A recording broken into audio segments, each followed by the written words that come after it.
From the bloodiest day in American history, to the emotional surrender of a Confederate general, to the president saving America from the brink of collapse, and then getting assassinated 5 days later. This is the American Civil War explained. A war so violent, it killed more Americans than any other war in U.S. history. And if it wasn't for some legendary heroes, we wouldn't have made it out alive. But let's go back, because wars don't just pop out of nowhere. They simmer, they stew, and by the time 1861 rolled around, exploded. Cause the United States was basically two worlds living under one flag. Up north, it was speeding towards the future, with factories, big cities, and railroads. And down south, well, the economy ran on cotton, an empire powered by 4 million slaves. But it wasn't just about dollars and cotton. It was about power, morality, and who got to define America. And this flared up every time a new territory joined the Union. Would it be a free state or a slave state? And here's the thing. Whoever controlled more states controlled Congress, controlled policy, and basically controlled the future. So for decades, presidents just slapped duct tape on the problem. The Missouri Compromise, the Compromise of 1850. It was like patching a sinking ship with a Band-Aid. Sir, we're gonna need more tape. And by Election Day 1860, it finally blew its lid. Cause unlike most presidents before him, Abraham Lincoln wasn't born sipping tea on fine china. He came from the dirt. Literally, he grew up in a one-room log cabin in Kentucky. His mother died when he was 9, and he had less than a year of schooling. But Lincoln had something you just can't teach: grit. Cause after a full day of chopping wood, he taught himself law. And by the time he stepped into politics, people called him Honest Abe, a lawyer that actually stood by his word. In fact, Abe once walked miles to return 6 cents of change to a customer he accidentally overcharged. That's the kind of guy this dude was, a man of character. But what made Lincoln so dangerous to the South is that he opposed the expansion of slavery. Cause when he got elected president without a single southern state, it was basically game over for the South. And South Carolina didn't wait around for the welcome speech. Cause before Lincoln could even unpack his bags, they seceded from the Union. And within weeks, 6 more states followed: Mississippi, Florida, Alabama, Georgia, Louisiana, and Texas, who all got together and formed a brand new nation, the Confederate States of America. But Lincoln didn't jump the gun and invade the South. Instead, it all started with an island fortress off the coast of Charleston, South Carolina, Fort Sumter, one of the last Union outposts in Confederate territory. The problem? Both sides claimed it. So Lincoln faced an impossible choice. If he sent supplies, the South would call it an invasion. If he abandoned the fort, the North would see him as weak. So he chose a middle path and sent only food. No guns, no ammo, just bread, beans, and the hope that the Confederates would just look the other way. My man was basically trying to deliver DoorDash to avoid the Civil War. But unfortunately, the South wasn't hungry for compromise. Cause Confederate General P.G.T. Beauregard gave the order: open fire! And for 34 straight hours, cannons thundered across Charleston Harbor. Yet somehow, miraculously, no one died. Ouch! But when the Union commander surrendered, the message echoed across the nation. War had begun. So Lincoln didn't waste a second and called for 75,000 volunteers to crush the rebellion, which ironically poured more fuel on the fire. Cause 4 more states, Virginia, Arkansas, Tennessee, and North Carolina, joined the Confederacy. Sir, I think that backfired.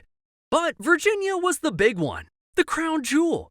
Cause its secession didn't just double the Confederacy's size, it delivered their greatest military weapon: Robert E. Lee, the son of a Revolutionary War hero, a West Point graduate who finished second in his class, and a decorated veteran of the Mexican-American War.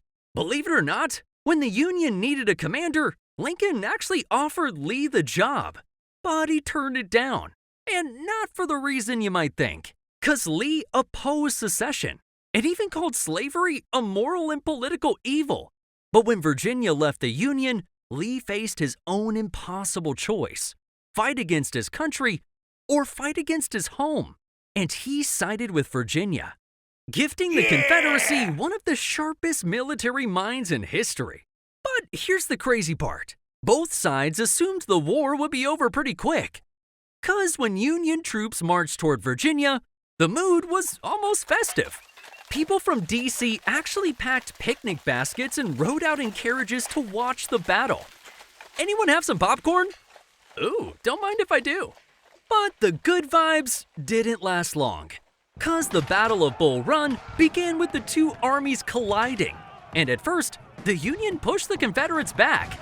But when Brigadier General Thomas Jackson arrived with his brigade, the Confederates rallied. One Confederate officer even pointed and shouted, "There stands Jackson like a stone wall!" And the nickname stuck. Stonewall Jackson had arrived, allowing the Confederates to regroup and counterattack, where they broke the Union line and forced them to retreat in a full-blown panic. And it was so chaotic, civilian carriages were bumping into Union troops in the rush to get home. Hey, wait up! Can somebody give me a ride? But this was only the beginning, because 1862 would unleash a level of violence America had never seen before. Down in Tennessee, a quiet, cigar-chewing Union general named Ulysses S. Grant was making his move. He captured Fort Henry, then Fort Donelson. And when the Confederate commander asked for surrender terms, Grant replied with the line that made him famous: "No terms except unconditional and immediate surrender can be accepted." Translation: I'm not here to negotiate, I'm here to win. But Grant's real test came at a place called Shiloh, where Confederate forces launched a surprise attack and Union lines buckled. But Grant didn't panic. He never panicked. That night, reinforcements arrived, and at sunrise, Grant counterattacked, and hard. Because by the end of day 2, the Confederates were the ones retreating. Whew, a close call, right? Well, not exactly. Because when the smoke cleared, it revealed over 23,000 casualties, more than all previous American wars combined. I just can't believe it. So, with war heating up, Lincoln desperately needed someone to lead his main army. And in comes General George McClellan, young, brilliant, and a guy convinced he was Napoleon 2.0. But McClellan's confidence came with a fatal flaw. He hated taking risks. If the stars weren't aligned, the weather wasn't perfect, and the odds weren't 110% in his favor, he just wouldn't attack. Get back in line, Flappy! Sorry, sir. Meanwhile, Lincoln was losing his patience. He sent McClellan a note saying, "If you don't want to use the army, I would like to borrow it for a while." Ouch. So McClellan finally launched the Peninsula Campaign, a massive push to capture Richmond, the Confederate capital. And for a moment, it looked like the crazy kid might pull it off. Union troops got so close they could hear Richmond's church bells ringing. But that's when everything changed, because a new commander took charge of the Confederate Army, Robert E. Lee. And oh boy, did he not waste a moment, because Lee went straight on the attack and hammered McClellan's army. Mud, bayonets, forest on fire. It was straight up madness. Yet, in the end, Lee actually lost more men than McClellan. But he didn't care. He'd achieved exactly what he wanted. The Union Army pushed away from Richmond, and McClellan's confidence was shattered.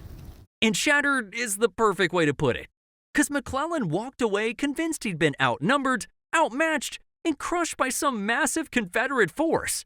But in reality, Lee's army was smaller. So, riding high from his victories, Lee made a bold move and took the war into the North by invading Maryland.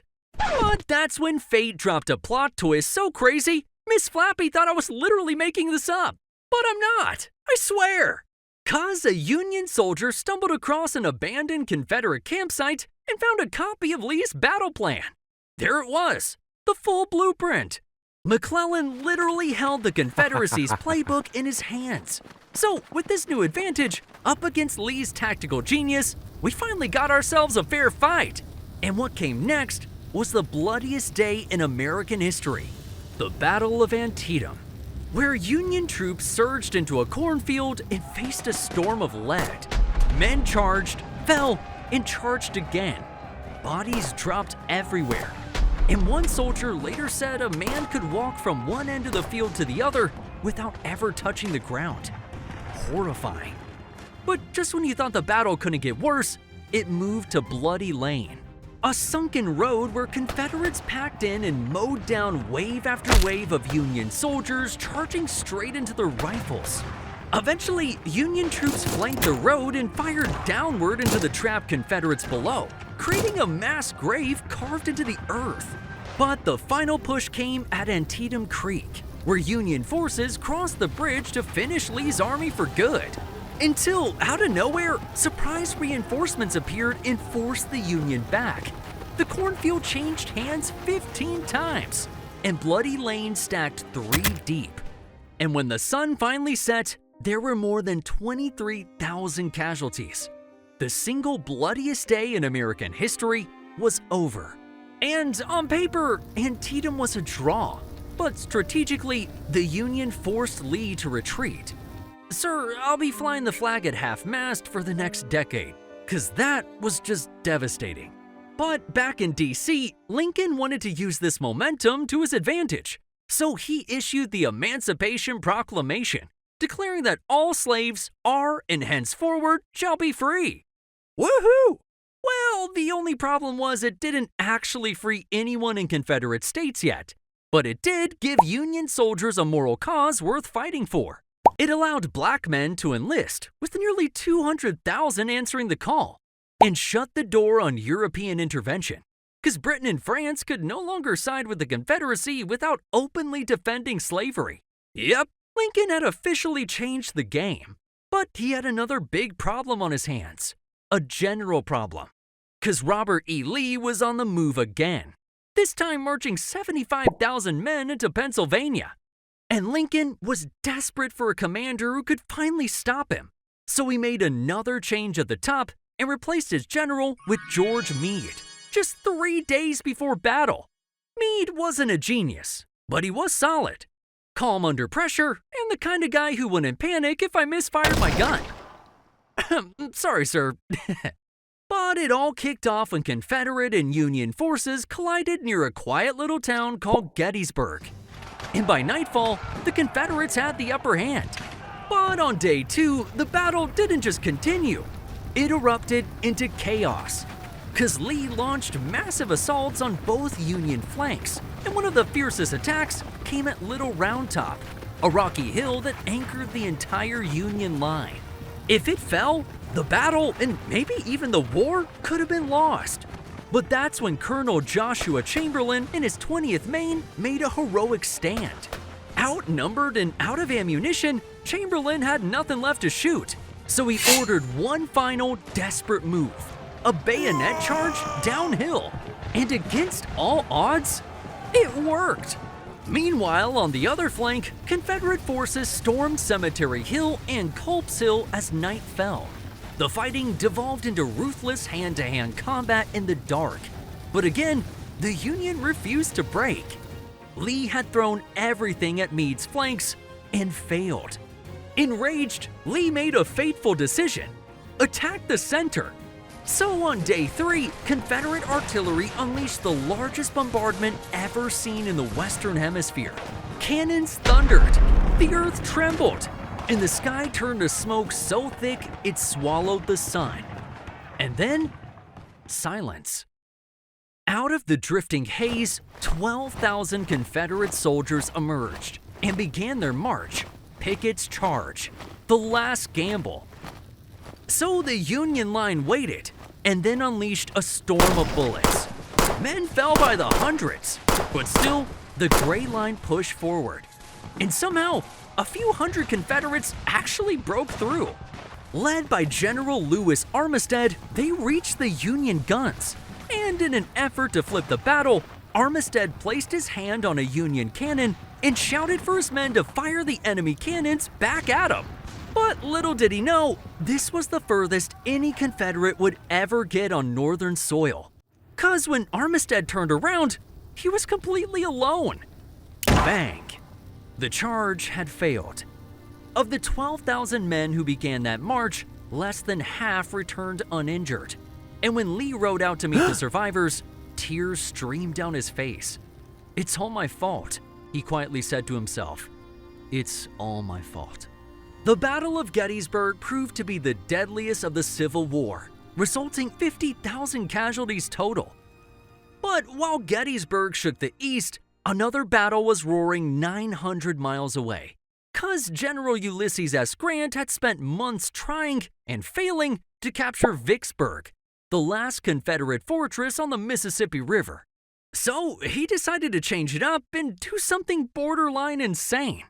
At 2 a.m., Grant rolled the dice and sent Union gunboats right past Vicksburg's cannons, fully aware that if even one was hit, the whole plan would collapse. But it was so dark, the cannons couldn't see a thing, and the boats slid right past him, allowing Grant to finally tighten his grip around Vicksburg. 'Cause inside, Confederate soldiers ran out of food. They ate mules, dogs, and eventually rats. "Hey boys, maybe stay away from the Eagles, alright? Pretty please." But by July 4th, 1863, the Confederates in Vicksburg surrendered. Now, with Gettysburg in the east and Vicksburg in the west, the war had officially turned. 'Cause now it was clear as day. Lincoln had finally found his general, Ulysses S. Grant, who he promoted to command all Union armies. And Grant wasted no time setting his strategy.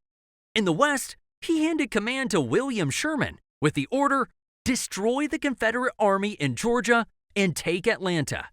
Meanwhile, in the east, Grant set his own sights on Robert E. Lee. And they both locked horns in a bloodbath across Virginia. First at the Wilderness, they fought in a thick forest with gun smoke so thick soldiers could barely see in front of them. And after 2 days of combat, Grant's losses were enormous. Every Union general before him had retreated after facing Lee, but not Grant. He marched south, still attacking, still pushing, and still grinding Lee down. At Spotsylvania, bodies piled so high they had to be dragged away just to keep fighting. One oak tree 2 feet thick was cut down by rifle fire alone. Then came Cold Harbor, where Grant ordered an assault turned disaster, 'cause more than 7,000 Union soldiers fell in less than an hour. Grant later admitted it was the one attack he truly regretted. But here's one thing Lee couldn't do: stop him.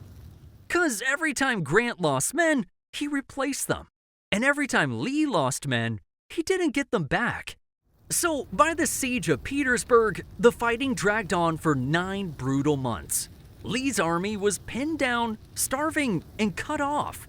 And at the same time, Northern newspapers called Grant the Butcher for wasting tens of thousands of Union lives. But Lincoln understood what others didn't. I can't spare this man. He fights. In other words, Grant is the first general willing to do what it actually takes to win. Meanwhile, in the West, General Sherman took things in a, let's call it a unique direction. 'Cause he believed in something called total war, which means not just defeating the enemy, but breaking their will to fight. War is cruelty. There's no use trying to reform it. The crueler it is, the sooner it'll be over. So throughout the summer of 1864, Sherman pushed toward Atlanta, and by September, it fell. Afterwards, Sherman sent a simple telegram to Lincoln: "Atlanta is ours, and fairly won." And the timing couldn't have been better, 'cause Lincoln faced re-election in November, and things weren't looking too good. War fatigue was high, casualties were staggering, and public confidence was slipping away. But when Sherman achieved victory in Atlanta, everything changed. Lincoln won re-election in a landslide. Woohoo! But wait, the war wasn't over yet, and Sherman knew it. So instead of stopping in Atlanta, he proposed something radical: march across Georgia to the Atlantic and destroy everything of military value along the way. "I can make this march," Sherman told Grant, "and make Georgia howl." Grant approved, and unleashed him. So Sherman set Atlanta ablaze and began his legendary March to the Sea, where 60,000 soldiers moved in two massive columns 60 miles wide. They ripped up railroads, burned factories, and everywhere they went, liberated slaves, with thousands joining the march, singing songs of freedom. And by the time Sherman reached Savannah, his army had carved a path of destruction nearly 300 miles long. He sent Lincoln a telegram that simply read, "I beg to present you, as a Christmas gift, the city of Savannah." By 1865, the Confederacy was on life support. Lee's army was starving, men were deserting, and ammunition was almost gone. When Union forces broke through at Five Forks and severed Lee's last supply line, within days, Petersburg fell. Then Richmond. As Confederate officials fled the capital, they set fire to their own warehouses to keep supplies from falling into Union hands. But the flames raged out of control, burning Richmond to the ground. Lee fled west with 30,000 starving men, but Grant was everywhere. He cut off every road, bridge, and hope of escape. It was the end. Lee was completely surrounded. So, with no options left, Lee asked for a meeting with Grant, and they met at Appomattox Courthouse. The contrast between the two generals couldn't have been more stark. Grant arrived in a mud-stained uniform, looking like a soldier who hadn't slept in days, whereas Lee wore his finest dress uniform, every button polished to a shine. He was sending a message: I may be defeated, but I'll surrender with dignity. And Grant offered pretty generous terms. Confederate soldiers could keep their horses, officers could keep their sidearms, and every man would be paroled and allowed to go home. No executions, no treason trials, no revenge. Lee's face softened. "This will have a very happy effect on my army," he said quietly. Lee then asked if Grant could spare rations. Grant nodded. "Certainly. How many men?" "About 25,000. Without hesitation, Grant sent 25,000 rations to Lee's starving soldiers. And when the meeting ended, the two men shook hands. But then came one of the most human moments of the entire war, 'cause Lee mounted his horse and rode back to his army, where soldiers crowded around, reaching for his hand, as tears streaked down their faces. Lee couldn't speak. He simply removed his hat and salute. The Civil War, America's deadliest conflict, was finally over. But there was one final tragedy no one expected. Just 5 days after Lee's surrender, Abraham Lincoln attended a play at Ford's Theater, where Confederate sympathizer John Wilkes Booth slipped into the presidential box and shot Lincoln in the back of the head. But it wasn't just Lincoln's tragic death that makes it so sad. It was the timing. Abraham Lincoln guided America through its darkest hour, preserved the Union, and struck the chains of slavery from 4 million people, only to die just before he could see the promised land. We'll miss you, sir. But in the end, the American Civil War didn't just change America, it defined it. 'Cause over 600,000 Americans died, more than all other American wars combined until Vietnam, which is insane to think about. But from its ashes, the United States was given a second chance, a chance to live up to the founders' ideals, that all men are created equal. God bless America, man. I freaking love this place. But speaking of tragic presidential deaths that changed the course of America, this is how every US president died and their final words. From eating raw cherries, to contaminated water at the White House, to getting assassinated in broad daylight. If you thought Lincoln's death was crazy, just click this video right here and subscribe.